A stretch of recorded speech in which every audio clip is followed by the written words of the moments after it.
একজন মা যদি সঠিক আকীদাপন্থী হয়, তরিকাপন্থী হয়, তার সন্তানরাও কিন্তু সেভাবে বড় হবে। কারণ মার ভূমিকা আছে না, বাপ তো বাইরে বাইরে কাজকর্ম নিয়ে ব্যস্ত থাকে। ছোটবেলা থেকে বাচ্চাদেরকে শিক্ষা দীক্ষার দিকে মায়ের ভূমিকা বেশি।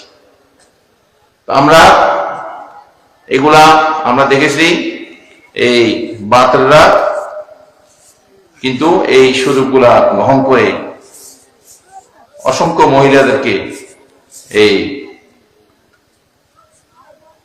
তারা গোমরাহ করে দিয়েছে। যাই হোক, এগুলো আপনারা সংগ্রহ করবেন। সদরাই গাউসিয়া মাইজভান্ডারি, এটা মাইজভান্ডার শরীফের ইতিহাস, নসবনামা সিলসিলা।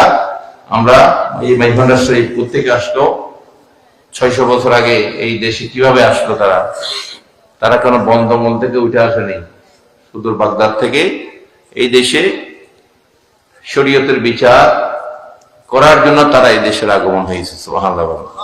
বিচারকের দায়িত্ব পালন করার জন্য তারা এই দেশে আসছে। তাদের ইতিহাস আমাদের জানার দরকার আছে কিনা? এবং